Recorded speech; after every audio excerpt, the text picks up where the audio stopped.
Hi students, welcome back. Now let's see an example of the distributed system. So in the previous video I had explained different applications of distributed system, means what different examples. So let me take one of the applications. So here I had taken one example like the nationalized bank with multiple branch office. So here this is a nationalized bank. Each that bank is having a multiple branch office, means in different cities, and within the city also it is having the branches, and in another cities also it is having the branches. So the nationalized bank with multiple branch office.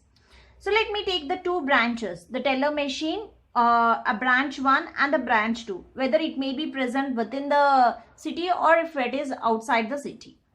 So the branch 1, these are all the teller machines, the ATM teller machines. So these are connected to a local server, their own servers, okay, in the machine-led servers.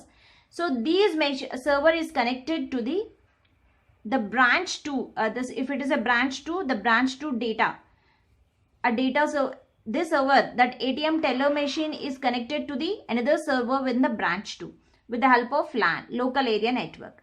Okay, in the same machine, the teller machine, the branch 2 is going to be connected to the branch 1. If it is present within the city or within the different branch, means it can go for the local area network, or if it is the wide area network.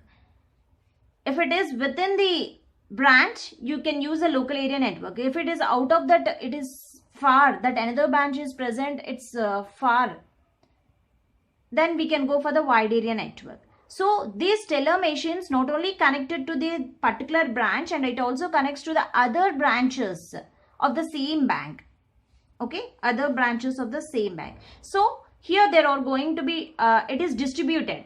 This server is distributed to each branch, the branch 2 data as well as to the branch 1 data. So here we are using the distributed system technology. It is going to, the resource is going to be shared by branch 2 as well as the branch 1. Okay, so this is a branch 2 data server and this is a branch 1 data server. So each branch is having their backup servers. So branch 2 backup and branch 1 backup. And this backup is not going to be shared with the branch 2. So it's having the separate branch 1 backup and branch 2 backup. So this is an example of the distributed system, a nationalized bank with multiple branch offices. Okay, so what exactly the requirements for this to implement the distributed system in this example?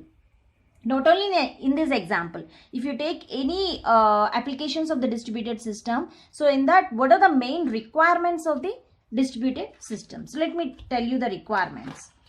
To implement this distribution system, what are the requirements? Requirements of distributed system.